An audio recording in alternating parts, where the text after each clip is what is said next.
Coméntanos, ¿cómo surge esta experiencia? ¿En qué va a consistir? Háblanos un poco de eso. Hoy vamos a hacer lo que nosotros llamamos ¿qué nos cuenta el río Tinto?, ¿no? Que es un recorrido por el cauce del propio río que plantea muchas preguntas, ¿no? De hecho, no es raro escuchar siempre planteamientos totalmente opuestos, incluso entre científicos que se dedican a estudiarlo y que tanta curiosidad nos generan, ¿no? Y tantos trabajos interesantes. Nosotros, una de las cosas que nos gusta es promover, pues, el patrimonio de nuestra comarca.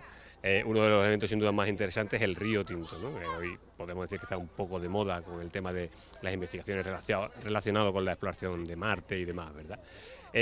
Y se habría también la ocasión de darle más repercusión. El Geolodía es una actividad que desde 2005 la Sociedad Geológica organiza a nivel nacional y bueno, nos pusimos en contacto para organizarla en esta edición, la edición de 2016 para la provincia de Huelva. Hoy en todas las provincias hay actividades relacionadas con la geología para acercar el patrimonio geológico, para enseñar la importancia de la geología incluso en nuestro día a día, tratar de que la gente mire con ojos geológicos, como se dice, nuestro entorno y cómo interfiere en nuestra vida cotidiana.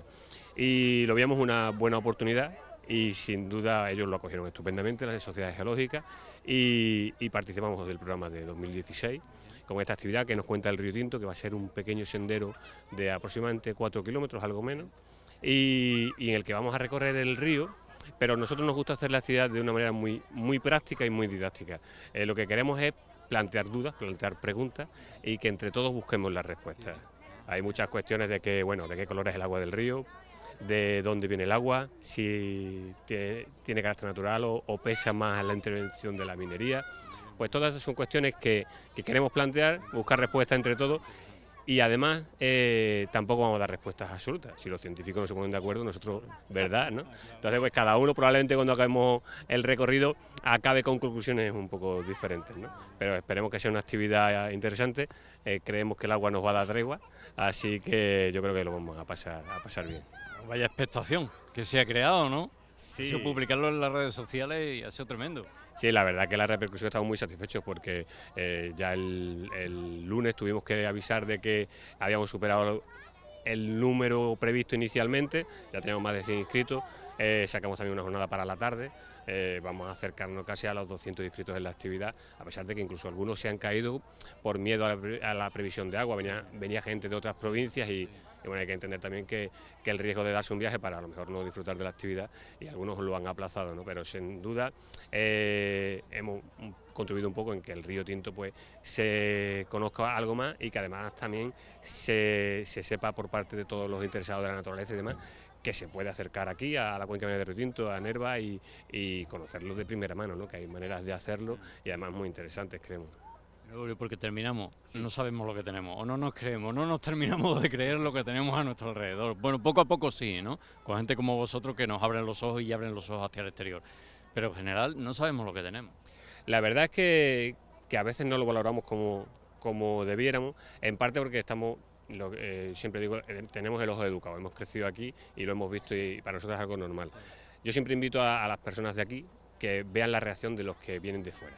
Y viendo la reacción que ellos tienen, entendemos la importancia de lo que nos rodea, porque además son personas, muchos de ellos que están acostumbrados a recorrer el mundo entero. Y llegan aquí y cuando alguien pues se queda con la boca abierta o tú le escuchas la expresión de sorpresa, pues te hace plantearte y decir, oye, pues quizá ya no solo el río, sino el paisaje minero, las minas, el complejo dolménico del Pozuelo, por ejemplo, que también me gusta mucho hablar de él y demás, la cultura propia y la gastronomía, oye, pues te hace plantearte que sí, que es un sitio singular y que algo nos lo debemos de creer. Y ahora, pues bueno, aportar nuestro granito de arena y darle contenido y ponerlo en valor, ¿no? Un poco contribuir entre todos. Bueno, pues a ver qué nos cuenta el Tinto. A ver qué nos cuenta, a ver qué le preguntamos.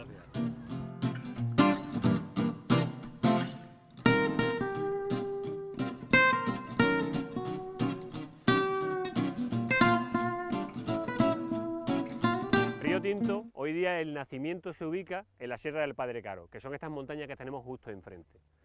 Estamos en un lugar además que es muy didáctico, o sea, nos permite muy bien comprender el porqué del río Tinto.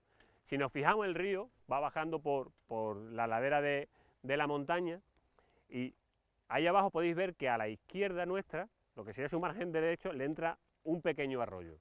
Un arroyo que además, desde aquí podemos diferenciar cómo trae las aguas de un color intenso, de un color rojo, ¿verdad?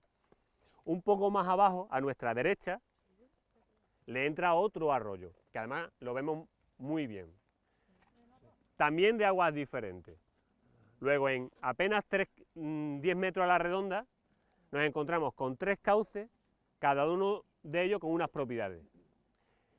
Tenemos las condiciones con las que nace el río Tinto, ahí arriba hay un manantial del que va brotando el agua desde el subsuelo, pero también nos encontramos con las condiciones del agua que le aportaría una mina, ahí atrás está la mina de Peña de Hierro, luego le está aportando material que el hombre es el que ha puesto en disposición, y después, un poco más abajo, el agua, digamos entre comillas, normal, el de cualquier otro cauce, cualquier otro arroyo del que podemos encontrar en esta zona de la Sierra de Huelva, o del Andévalo minero. La relación de estas 3 aguas cuando se mezclan es la que nos tiene un poco que servir a nosotros para tomar una posición en esa pregunta que os he hecho al inicio y que durante el día os lo voy a hacer varias veces. Si es contaminado, si es natural, dependerá un poco de cuál de esas condiciones prevalece una vez que todas estas aguas se han mezclado, ¿verdad? En el autobús yo os preguntaba y la mayoría levantó la mano diciendo que era natural. En esta primera visión, ¿mantenéis todos la opinión? ¿Sí? Pues ahora vamos a bajar por un pequeño caminito que hay ahí a la izquierda, que nos va a llevar justo a ese punto. Yo también os voy a invitar que antes de bajar, cuando salgamos al arroyo, a esa zona donde hay menos vegetación, os fijéis en esa escombrera minera, esa montaña que vais a encontrar a la izquierda, veáis los colores, os fijéis en los minerales que lleva, porque al fin y al cabo esos son pistas que nos tienen que ayudar un poco a deducir qué proceso es el que provoca que esa agua no sea un agua normal. Que ahí, hoy no viene ningún perro, pero ahí ninguno se atreve ni siquiera a asomarse a beber. Todos van directamente al que nosotros vemos a la derecha, ¿no? Pues claro, eso tiene un motivo en el que la química tiene un peso importante y el mineral que tenemos debajo de nuestros pies es la base de todo lo que ocurre. Pero los colores de esa escombrera nos van a dar muchas pistas. Voy a ir yo delante, vamos todos detrás y vamos poco a poco a llegar ahí abajo. Y ahí abajo voy a tener que tomar algunos voluntarios, los primeros del día. ¿Vale? Vamos.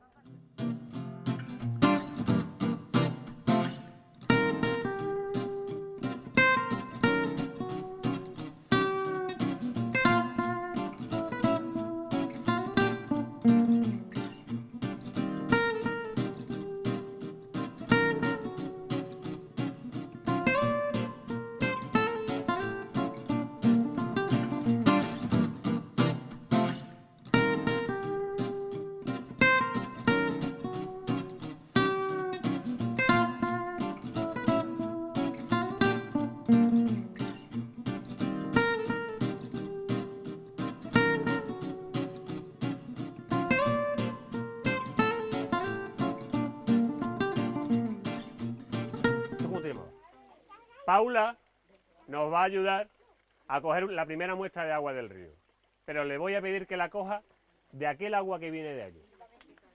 No, primero ella, ¿vale? Esa, venga, llena la botella allí.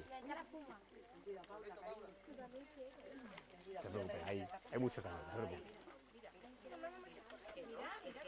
A ver, ella va a llenar esa pequeña botella y que os la enseña, a ver qué color tiene. Muéstrasela a los compañeros. Es más o menos el color del río que vosotros tenéis en la mente, ¿verdad? Vemos además que es un agua muy limpia, no lleva prácticamente nada en suspensión. O sea, el color no se debe a los materiales que arrastra el río, ni tampoco, como algunas veces cuando alguien llega, es el color del fondo. Es el color del propio agua. Pues a ver, el segundo compañero que tenemos, Francis, va a coger la muestra ¿dónde? Pues en este agua. No vaya a meter el reloj. Este agua es el que viene del manantial del río. El río Tinto en sí viene desde aquí, ¿vale? Ahí arriba están las pozas de las que brota el agua, el manantial. Luego hasta aquí prácticamente llega sin interferencia alguna. Las condiciones con las que nace. A ver, enséñala. A ver, ¿quién pensaba que el río Tinto era rojo? Pues ya tenemos un dato que hemos esclarecido con una prueba muy sencilla, ¿verdad? El río no nace rojo. Es más, si subiéramos al manantial veríamos que el agua en la poza de la Carota es aún más cristalina. Es prácticamente como el agua del grifo. A ver, venga, nuevamente la pregunta. ¿Contaminado o natural? A ver, arriba a los que piensan contaminado. Bueno, seguís siendo minoría. Enseña las botellas, las dos botellas. ¿Por qué pensáis que el agua tiene colores diferentes? Por los minerales. Efectivamente, el color al agua se lo da el mineral que lleva disuelto. ¿De dónde viene este agua? De una escombrera minera. Recordad, yo te decía ahí arriba, fijaros en la escombrera, en los colores de la escombrera. Eso no es más que pues, el mineral que en su día se extrajo de peñas de hierro, no tenía las propiedades que buscaban y se acopiaban en un entorno próximo a la mina. Eso es sobre todo pirita. 90% de esos bloques son pirita. Pirita, bueno, la pirita es natural, pero el que esté ahí no es natural. Pero a ver, ¿qué ocurre? Esos materiales llevan expuestos, como poco, pues unos 60 años, que hace que se cerró esta mina. Luego esa pirita lleva alterándose expuesto a las condiciones ambientales todo este tiempo. ¿Qué le ocurre? La pirita es un sulfuro de hierro. Luego, cuando comienza este proceso de alteración, lo que le ocurre fundamentalmente es que comienza a oxidarse. Cuando algo se nos oxida, ¿qué color toma? Rojizo. El mineral principal va siendo el hierro. Por eso esa escombrera, a pesar de que sea prácticamente todo pirita, no es una escombrera gris. Tiene tantos colores. Los anaranjados, los rojizos, los ocres, nos están diciendo el grado de alteración que tiene. Los días de lluvia, como estos que hemos tenido, ¿qué ocurre? Se carga de agua, va lavando la roca.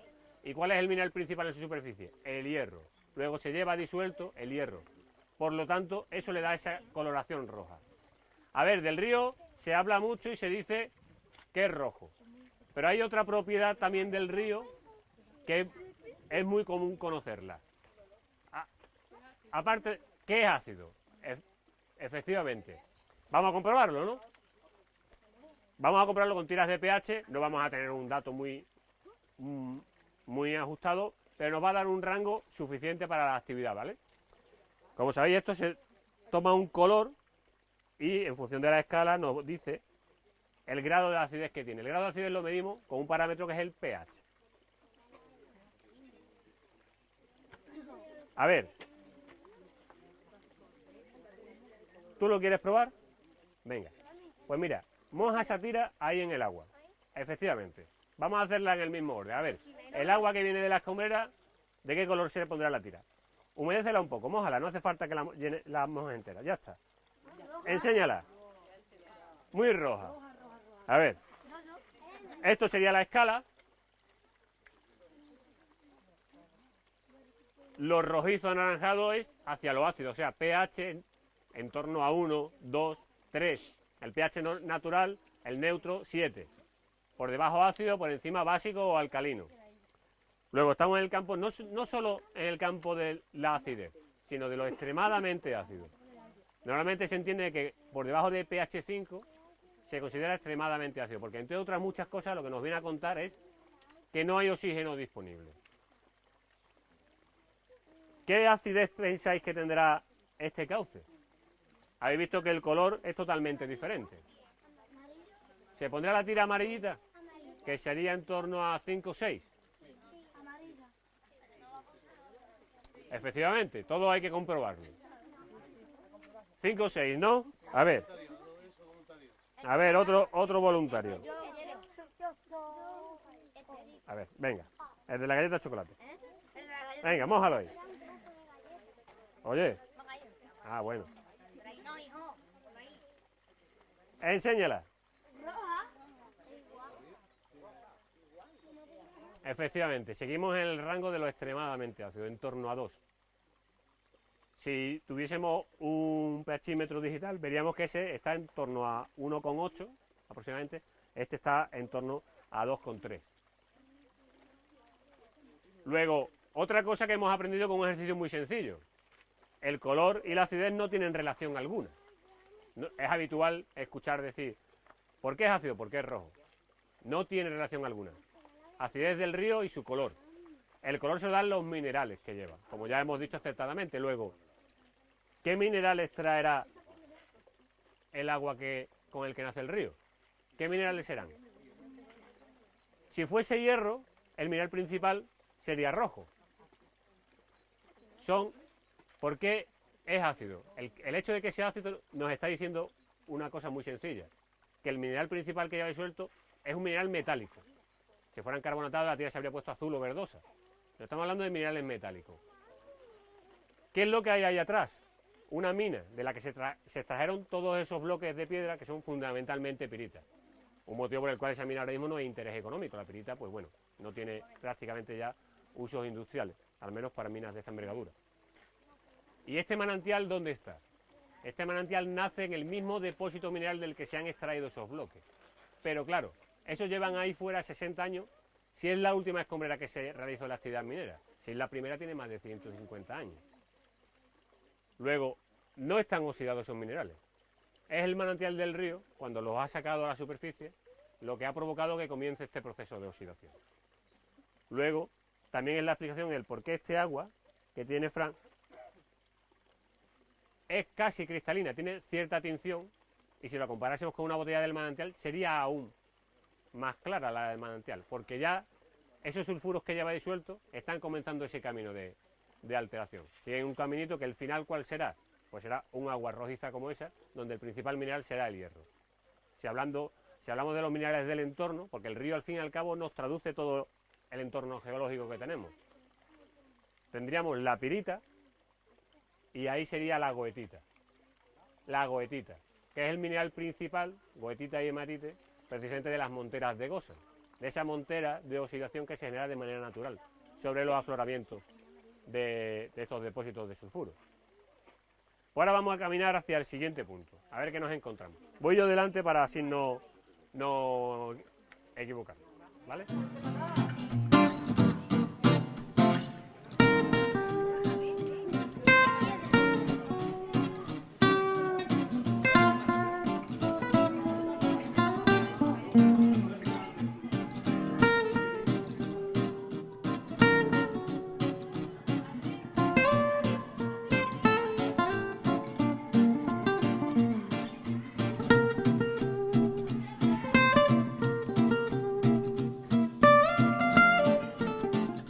El agua es visualmente totalmente distinta. Ya hemos visto que el color y el pH no es indicativo, o sea, no tienen relación. Hemos tenido un agua roja de pH muy ácido y un agua clara de pH igualmente ácido. ¿Qué valor de acidez tendrá esa? ¿De qué color se pondrá la tira de medición? ¿Seguimos? ¿Tú nos vas a sacar de duda? ¿No? Sí, hombre. Sí que nos vas a sacar, verá cómo sí. Toma. Sin caerte, que no vale caerse. Toma. Te toca ir allí y medir.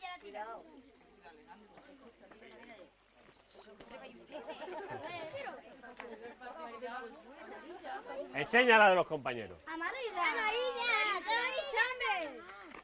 Efectivamente, estamos prácticamente en el rango de lo que es pH 6, prácticamente neutro. Eso es un agua, podríamos decir, normal, como cualquier otra del entorno de la sierra, que no pase por un yacimiento mineral o que no sea lisiviación minera, de una escombrera minera, ¿verdad? Fijaros el entorno en el que estamos. En 10 metros a la redonda, lo que os comentábamos hace un momento. El nacimiento del río, las condiciones naturales. Por su margen derecho le entran aguas de mina, lo que sería lisiviación. Aporte de la actividad del hombre. Eso sería contaminación. Si el hombre no hubiese ejecutado esa escombrera, no existiría ese pequeño arroyo.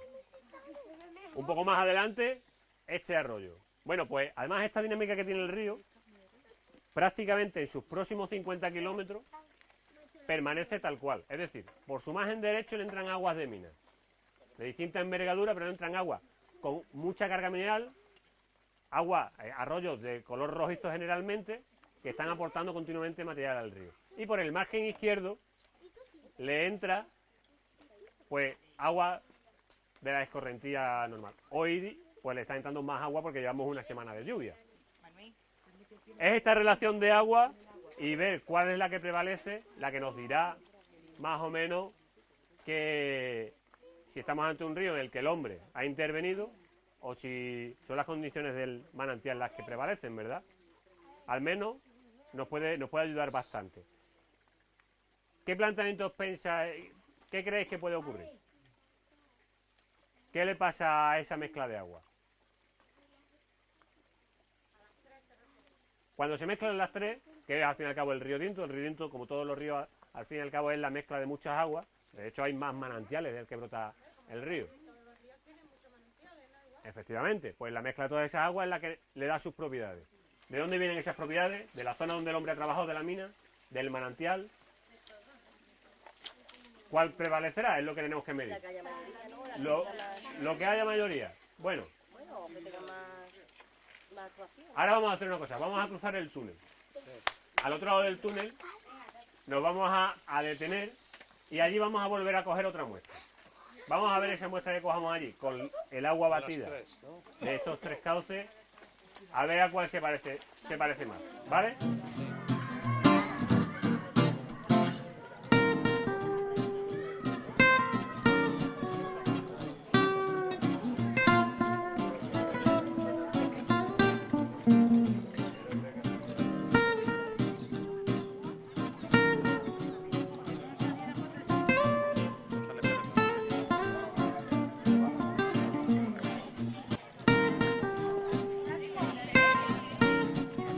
El del Córdoba.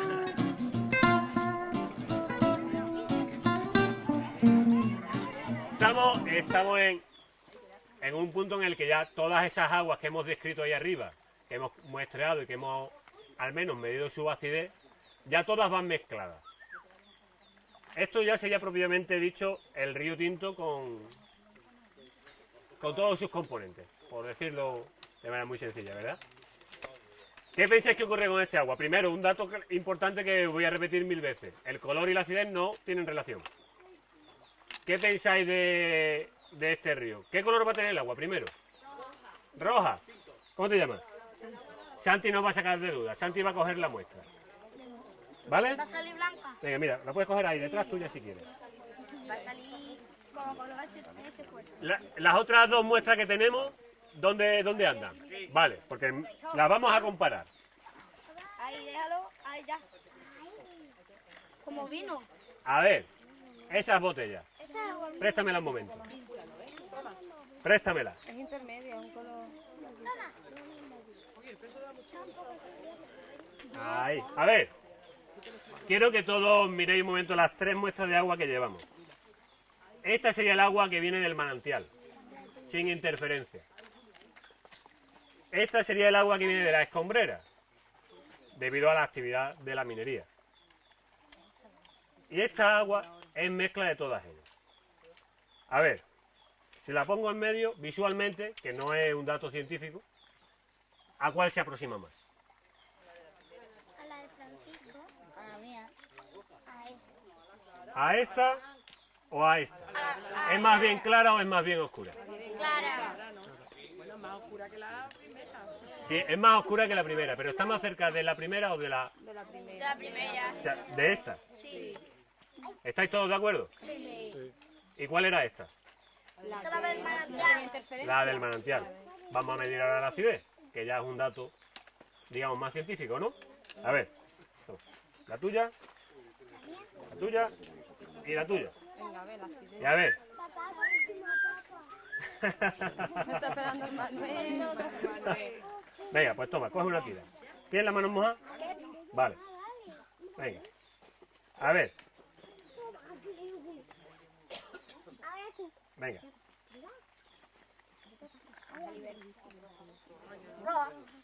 Roja. El agua tiene algo más de color.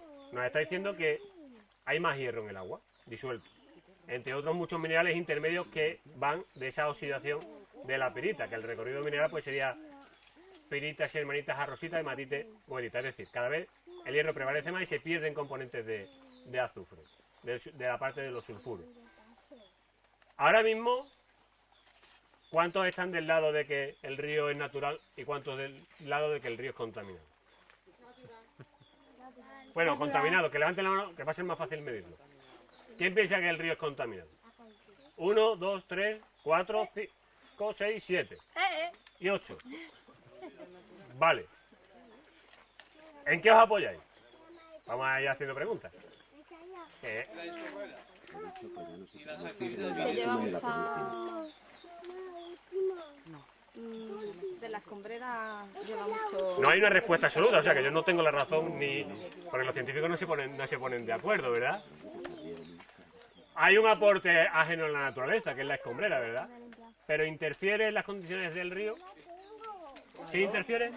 ¿Aporta materiales diferentes y varía la química?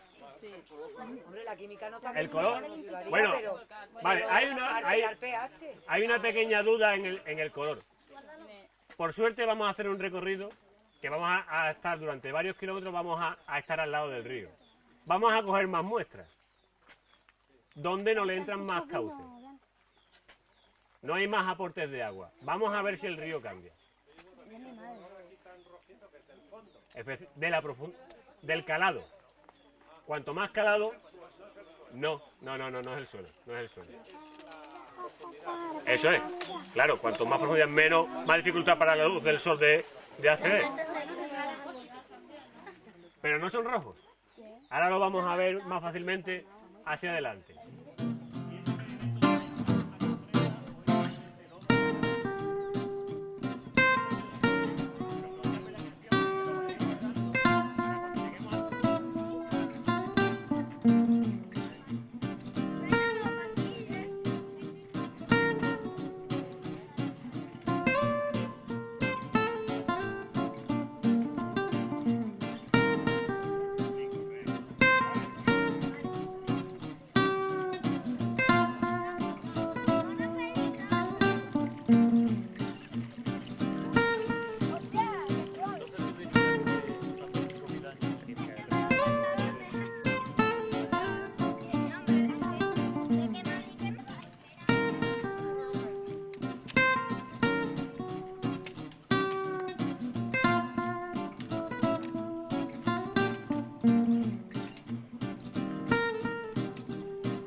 Voy a hacer yo el que inaugure.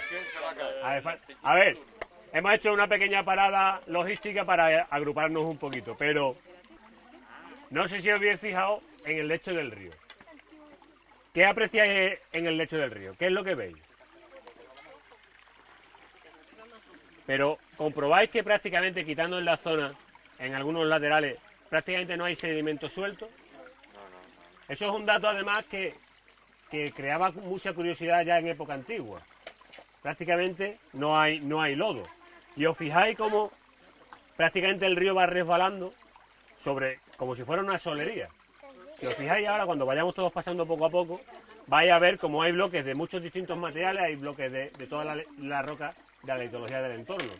Hay cantos de pizarra, hay cantos de cuarzo, hay cantos de sulfuro, muchos materiales, pero están todos unidos en una sola unidad, en una sola roca.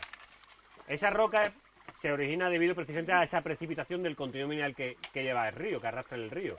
En épocas en que cambian las condiciones, se empiezan a precipitar estos minerales y toda aquella roca que rodea, pues ya se queda atrapada y forma una sola unidad.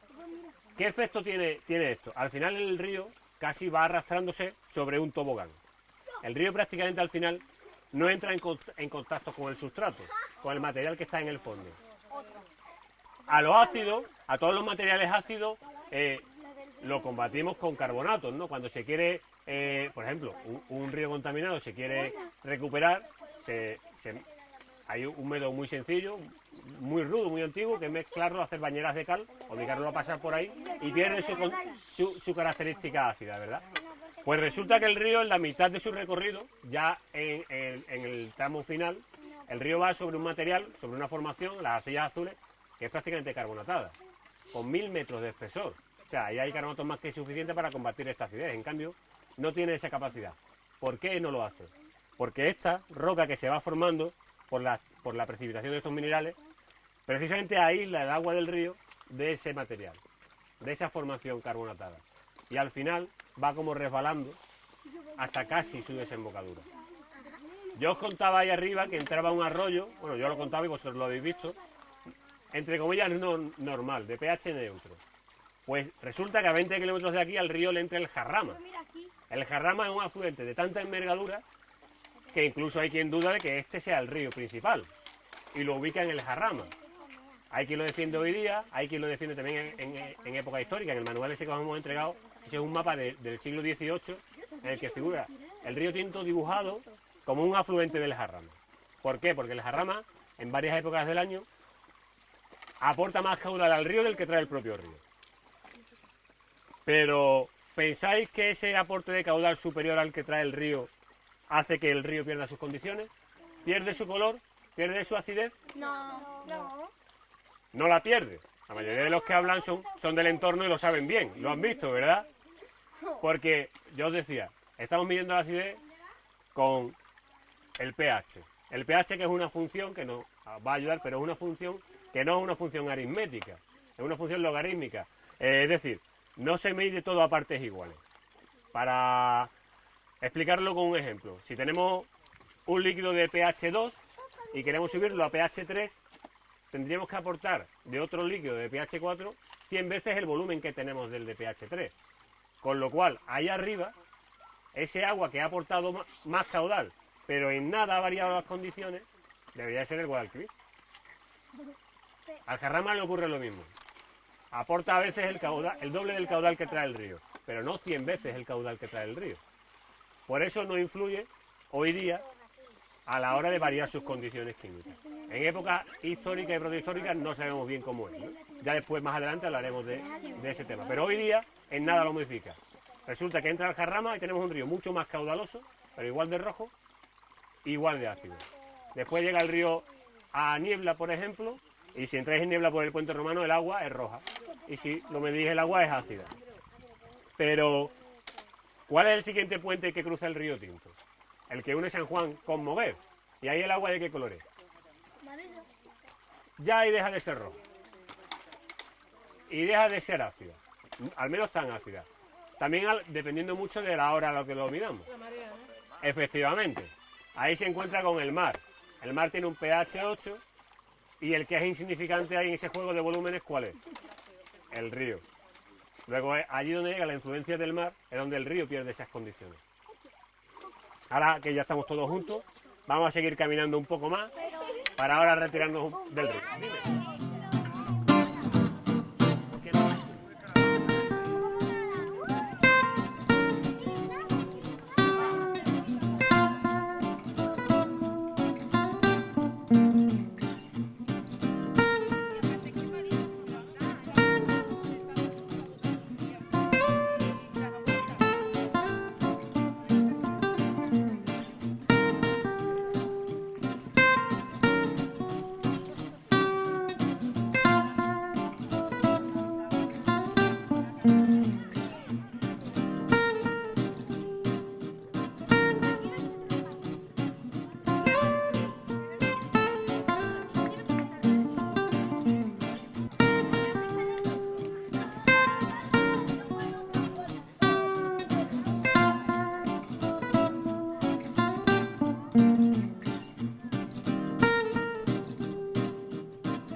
A la derecha, de donde venimos, está Peña de Hierro, la mina de Peña de Hierro.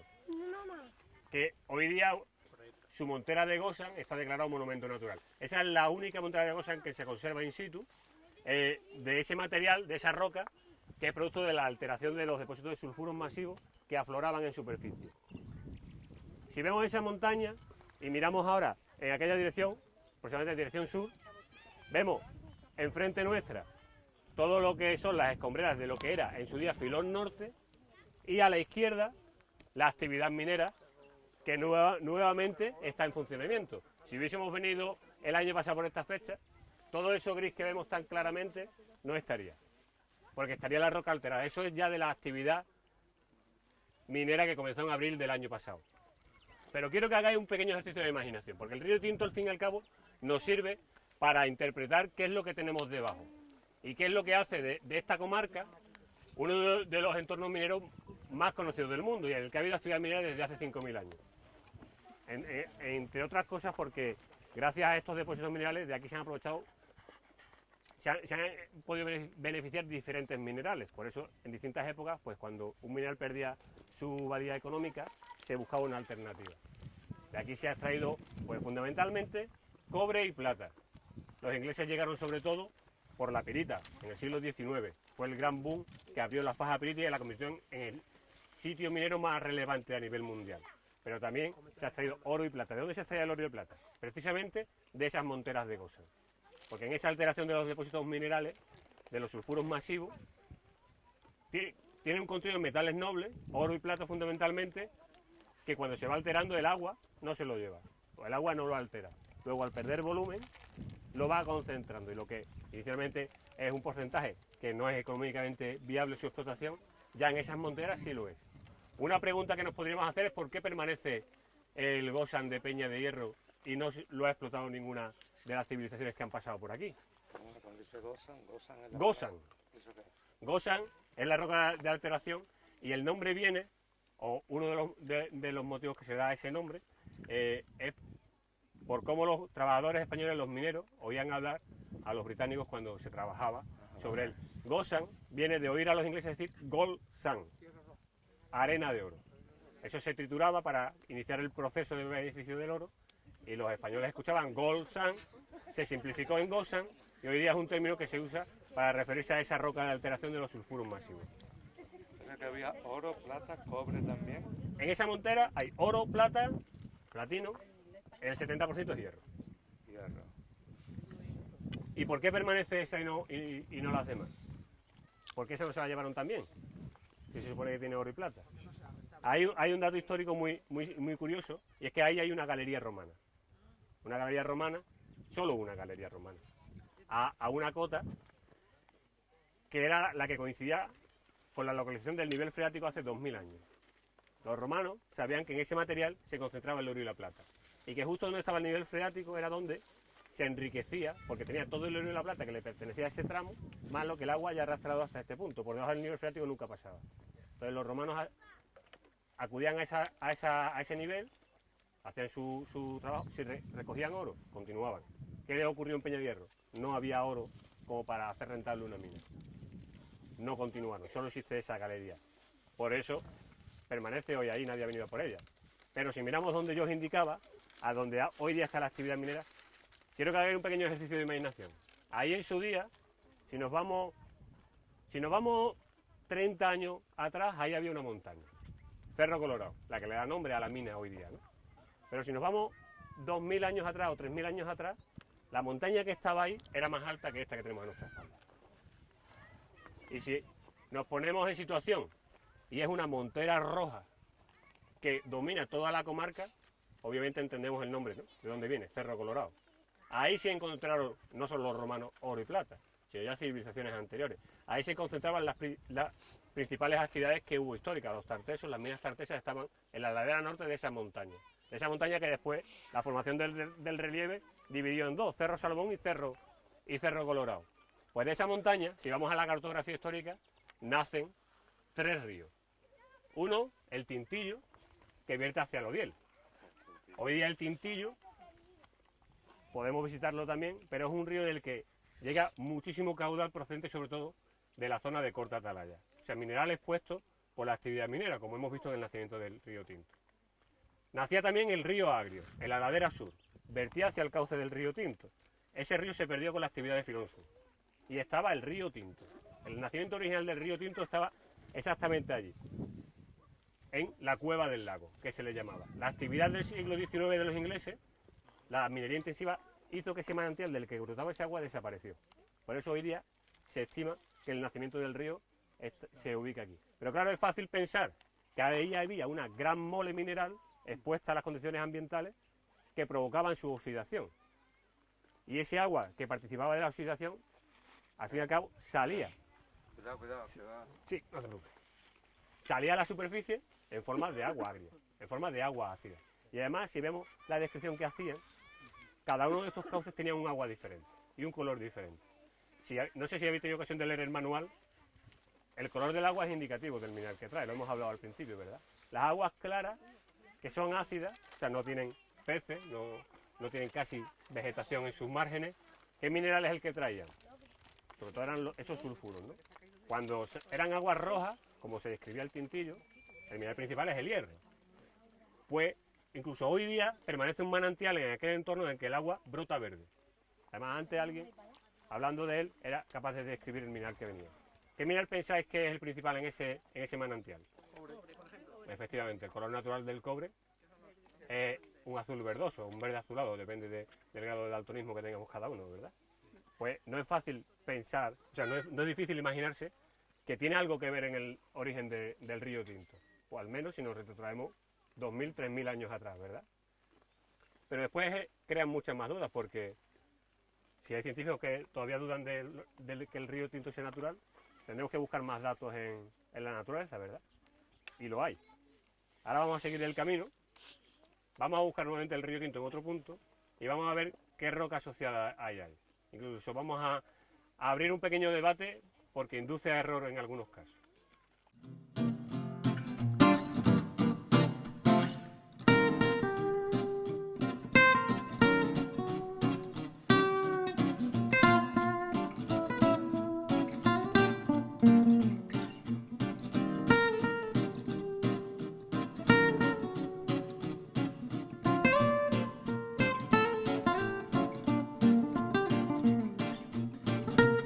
Y todo esto que vamos viendo, gracias a que se ha ido rompiendo, nos permite ver cómo es precisamente esa costra que yo os comentaba anteriormente, que se va formando en el lecho del río. Precisamente porque estamos hablando de un agua con tanta carga mineral que en el momento que cambian sus condiciones, por volumen, temperatura y demás, esos minerales pues tienden a precipitar. Cuando van precipitando, toda la roca que veis que el río arrastra, lo va abrazando y ya se queda sujeto. O sea, estamos viendo como en el río Tinto, casi en tiempo real, se está formando una roca sedimentaria. No es más que un conglomerado, solo que la matriz que une todos estos cantos, en lugar de ser una matriz arenosa o arcillosa, que poco a poco con el tiempo se va litificando hasta formar una unidad, aquí la matriz es una costra de formación química, fundamentalmente hierro, por eso el color rojizo. ¿Qué ventaja tiene eso para nosotros? Que todo este proceso se produce de manera muy rápida. Hay zonas en las que, sin ser un proceso natural, pero por ejemplo, en zonas donde hay escombreras mineras, al pie de esas escombreras que sabemos que se han formado hace 30, 35 años, hay una roca que podríamos asimilar a esta. Ya estamos hablando de una estructura compacta, una roca, ¿no? Pues esta roca hoy día es parte principal de la investigación que ahora, relacionada con el río Tinto, pues está tratando de buscar y de abrir puertas para la investigación espacial. ¿Por qué? Porque esta roca, ahora está relacionada con la actividad del río Tinto, tiene que dejar marcada la huella de cualquier actividad que ocurre aquí. Si aceptamos que hay vida en el río, como la hay, microscópica, y no solamente microscópica, porque el secreto del río, lo que lo hace realmente especial, es que hay, a pesar de tener un pH tan ácido, hay formas de vida ya complejas. Aquí ya la evolución del ecosistema ha dado un paso más y hay eucariotas, hay algas y hay hongos. Ya son formas de vida complejas. Eso es realmente lo que sorprende a la comunidad científica y lo que de manera directa se hace un planteamiento. A ver, pues si en estas condiciones hay vida, en otros entornos del sistema solar, ¿por qué no la va a haber? ¿Por qué no ha podido suceder lo mismo que en el río Tinto, ¿no? Pero claro, eso lo podemos ver en el agua. En Marte no hay ríos corriendo. Además, podríamos decir, bueno, pero podemos creer que lo hubo y en esos cauces antiguos abandonados buscar esta huella. Pero en Marte no tienen esta atmósfera tan protectora. Por lo tanto, cualquier huella, cualquier rastro se habrá perdido, se habrá erosionado. ¿Dónde buscamos entonces esa marca? Porque claro, Si no, el planteamiento sería toda la investigación que se ha realizado de nada nos sirve, porque no vamos a encontrar un entorno similar. Pero sí, en estas rocas es donde hay que estudiarlo, porque esta roca es el libro abierto de toda la historia geológica del entorno. Eso además da lugar a planteamientos que pueden inducir incluso a errores. Nos detenemos aquí porque se ve muy bien cómo se forma la costra. Si hubiese algo menos agua veríamos cómo rezumaría agua. Pero además, si os fijáis, veis que aquí se han sacado muestras de roca, ¿verdad? Para analizar, para trabajar en el laboratorio. Ahí se han sacado probetas, ahí hay un testigo. Porque, como decía, ha sido parte de esos trabajos de investigación.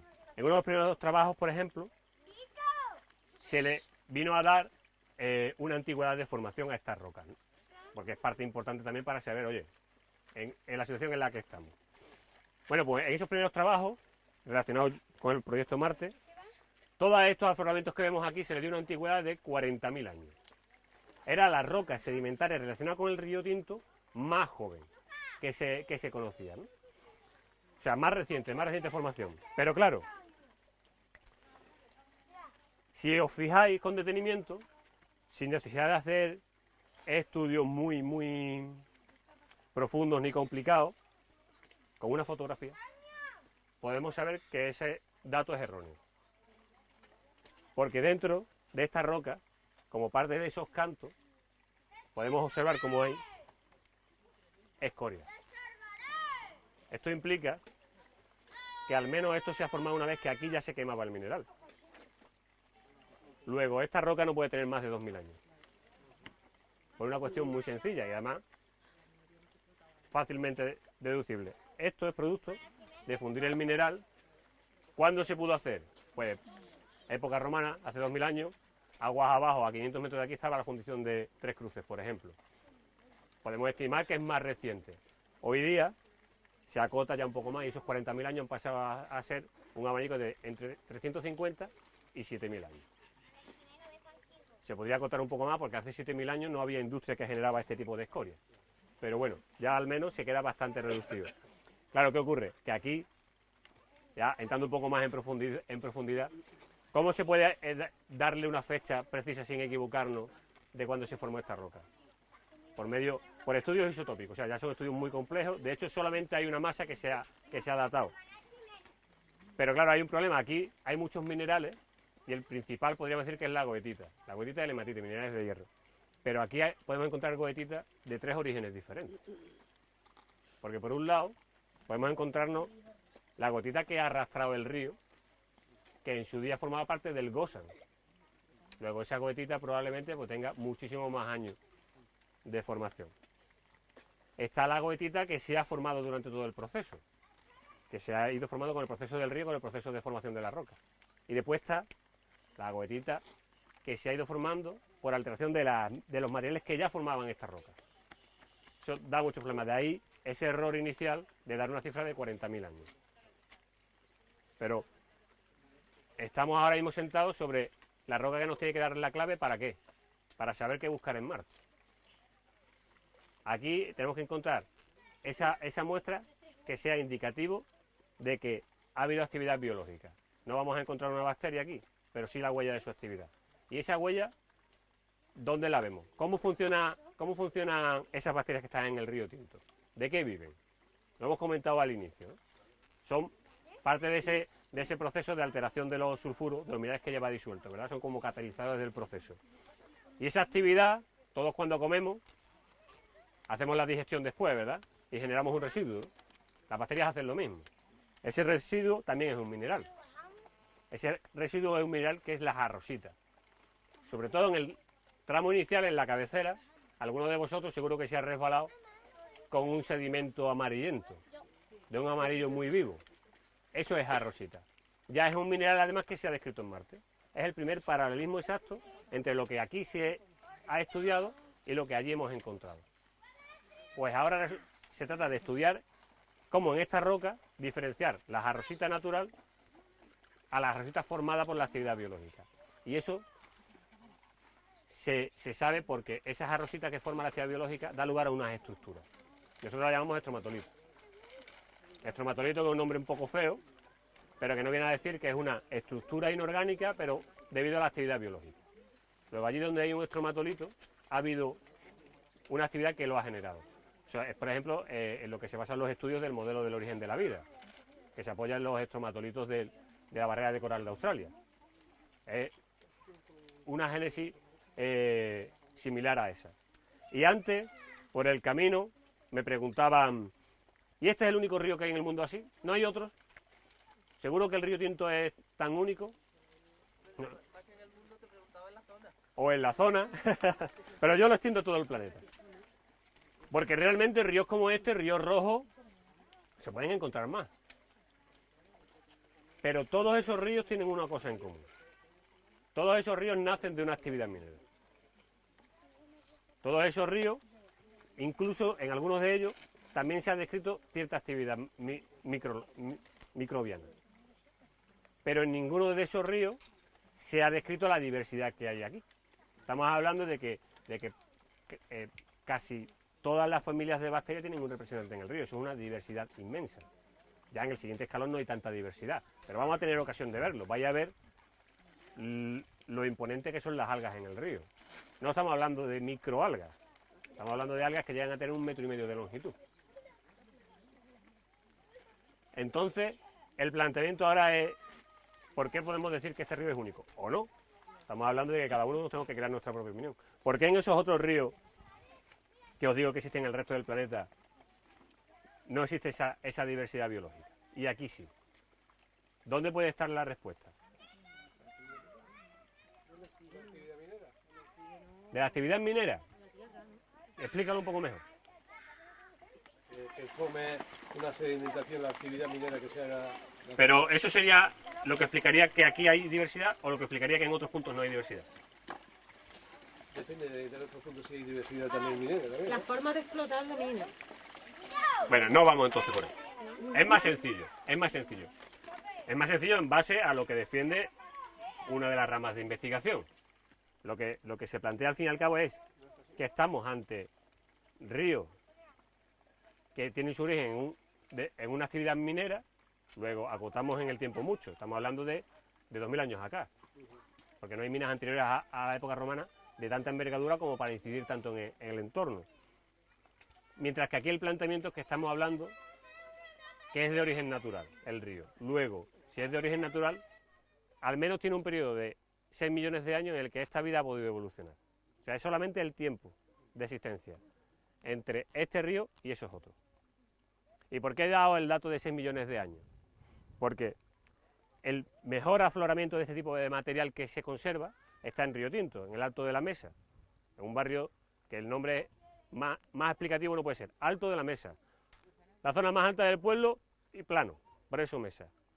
Una característica de los depósitos sedimentarios. Mientras no haya habido después de formación, son todos horizontales. Es un depósito del río.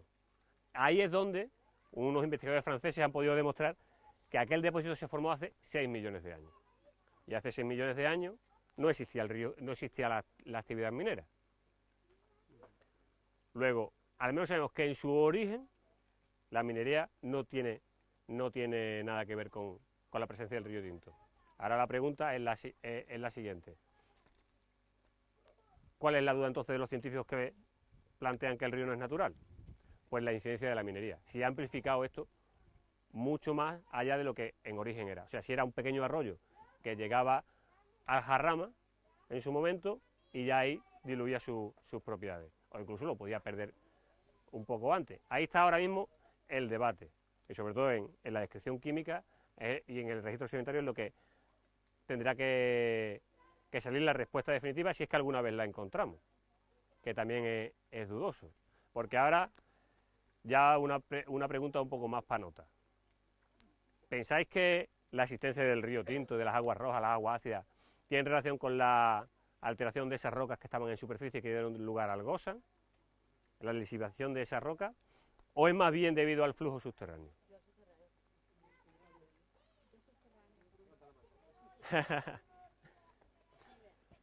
Eso es otro debate abierto. Si defendemos que debido a la lisivación de la roca, casi estamos poniendo un pie a favor de la balanza de lo contaminado, porque la minería lo que ha hecho ha sido exponer mucho más mineral del que de manera natural se hubiese quedado expuesto al oxígeno. Y las galerías lo que hacen es, además, facilitar que el oxígeno entre dentro de la roca, ¿verdad? Luego, pondríamos un peso al menos a decir que el hombre ha tenido algo que ver. El flujo de agua subterránea lo que nos viene a decir es lo contrario, que las aguas, de todos modos, al final hubiesen salido con estas propiedades. Lo que ocurre en el manantial, que nacen cristalinas, pero son ácidas. Pues ese granito de arena, digamos, es lo que aporta el último trabajo que se presentó desde el CAP el año pasado. Era un estudio que es una de las recomendaciones de la bibliografía que aparece en la guía. En ese estudio se muestra cómo a 600 metros de profundidad hay un depósito mineral en el que no ha habido actividad minera y el flujo al final saca el agua de ahí. Habrá fotografías que encontréis, sobre todo en internet, de la mina de Peña de Hierro, que pone al pie de la fotografía, nacimiento del río Tinto. Vosotros habéis comprobado que el agua del nacimiento es diferente a la de Peña de Hierro. O sea, con una sola muestra de agua se puede comprobar que no es cierto. El nacimiento no está en lo que es la mina, está asociado al mismo depósito. Y eso además es muy curioso, porque si aceptamos esa propuesta creo que fue de 2014, del equipo de investigación del CAP, eso incluso puede replantear el modelo genético de toda la faja pirítica. Porque aquí hay un modelo genético muy aceptado, pero no explica todos los yacimientos minerales. Entonces, el que no explique todos los yacimientos minerales siempre se justifica porque la cuenca submarina estaba compartimentada, entonces la formación no era exactamente igual en cada lugar. Pero esta nueva teoría le da mucho más peso a la actividad de las bacterias. Las bacterias tienen el efecto multiplicador de los sulfuros. O sea, allí donde están esas bacterias trabajando, se multiplica por mucho la formación de sulfuro.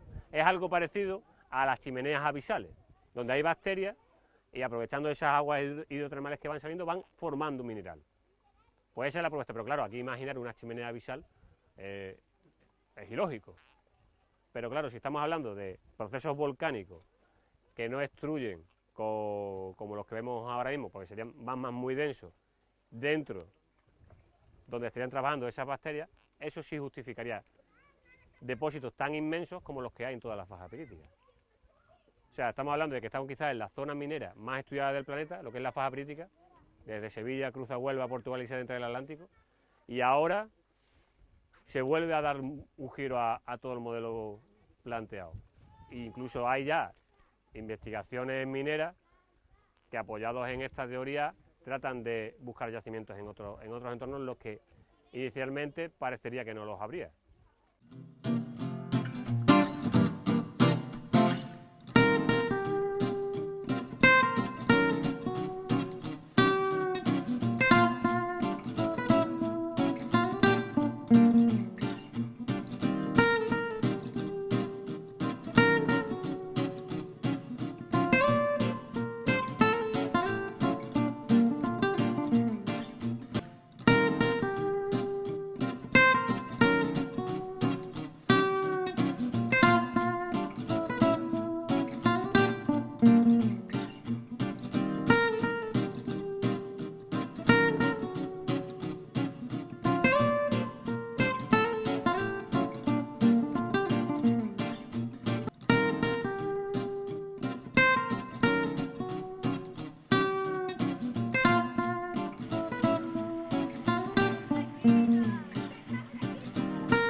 Comentábamos antes, ¿verdad? Ahí estaba esa gran montaña. Hoy día lo que vemos, pues, lo que ha dejado la actividad minera. Lo que queda es el Cerro Salomón y ya el Cerro Colorado estaría ahí atrás, que ya no existe como tal, como montaña. Claro, en todo este entorno, y precisamente en este flanco en el que estamos, el flanco norte, es donde se concentraba la actividad minera, sobre todo en época histórica. Todo lo que hemos venido andando, si os habéis ido fijando, está lleno de escoria. ¿Veis esas rocas que parecen lava, verdad? Lo que vemos en los documentales de los volcanes cuando ya se enfría, ¿verdad? Eso es debido a que es material fundido.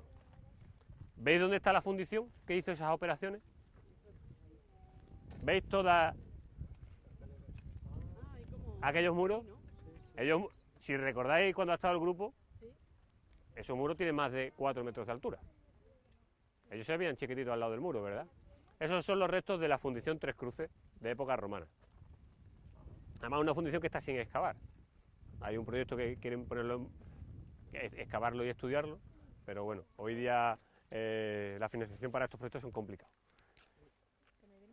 Estamos precisamente en el flanco norte donde se concentraba la actividad. El mineral que se sacaba en aquella época, pues aquí es donde se trataba. Y de aquí, aprovechando el río, es donde se llevaba hasta el puerto, en la zona de Huelva.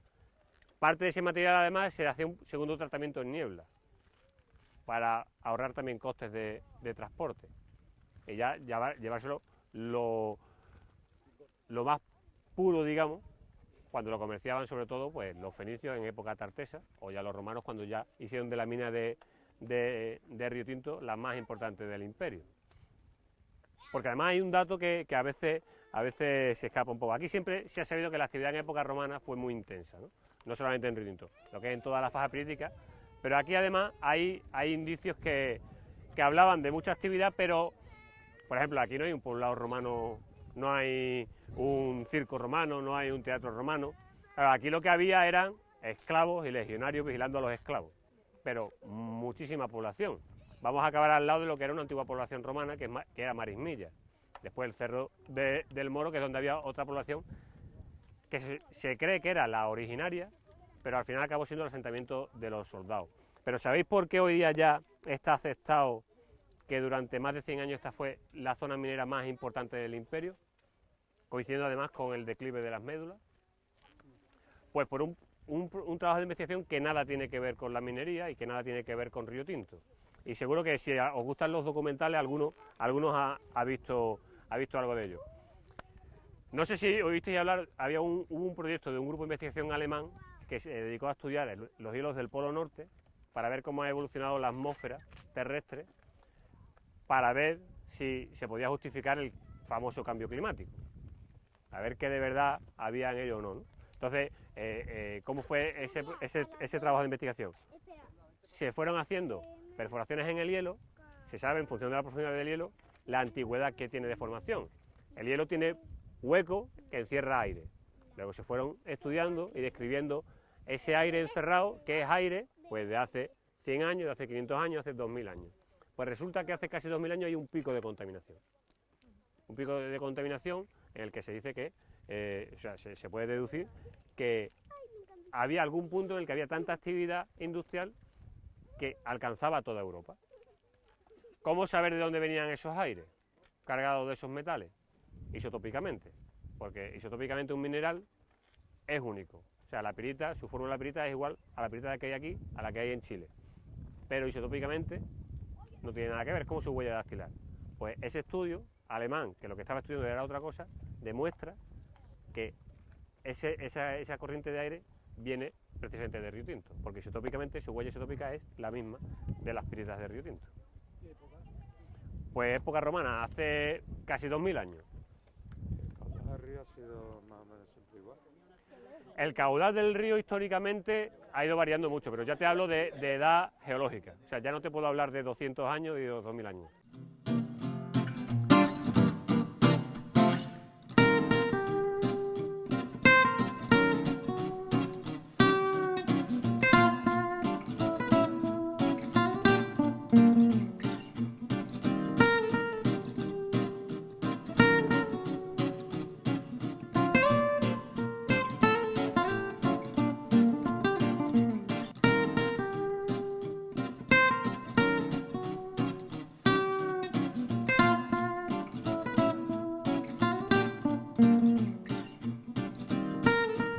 Si nos fijamos así, a golpe de vista, ¿qué somos capaces de diferenciar de todo este frente? De esa roca tan oscura que tenemos enfrente.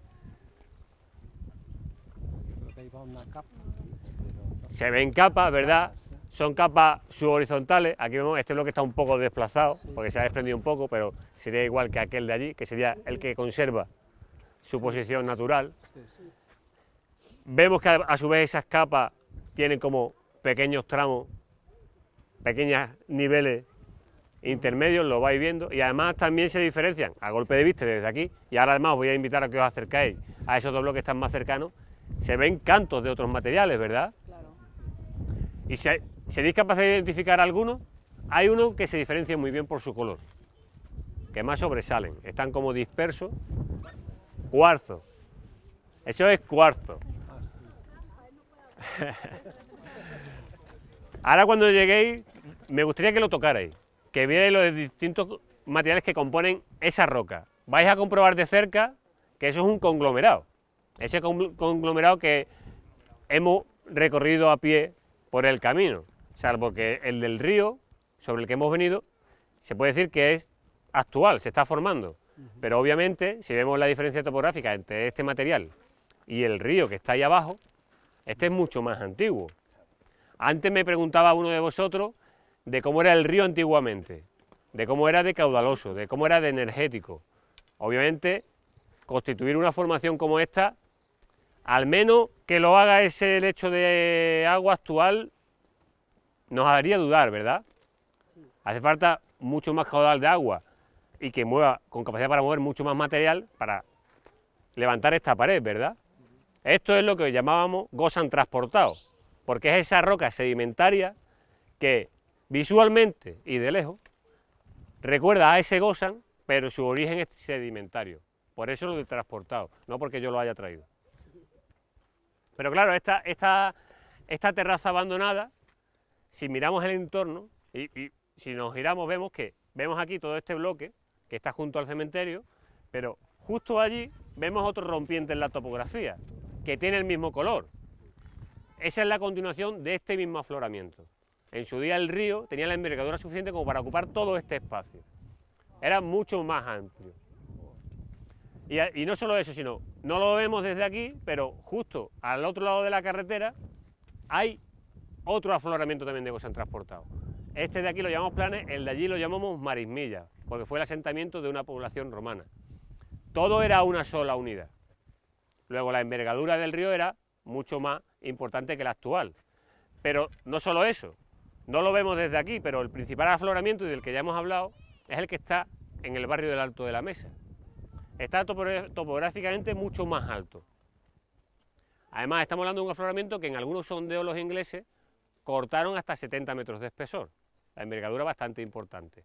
Solamente la diferencia de topografía ya nos está diciendo que este es mucho más joven que aquel. Y a su vez sabemos que este es mucho más antiguo que los que se están formando ahí. Que además vemos incluso esos escalones que todavía en el río nos dicen que se está formando nuevamente este material. Pues ahora os voy a invitar a que vayáis, toquéis la piedra, busquéis qué componentes son los que la forman y sobre todo qué es lo que hace que esos cantos no se separen, no se disgreguen. Y además, también antes estuvimos hablando de esos estromatolitos que son la prueba de la actividad biológica, a ver si alguno aquí es capaz de encontrar al menos algún indicio, al menos que se parezca a esa estructura, aunque no podamos afirmar que lo es.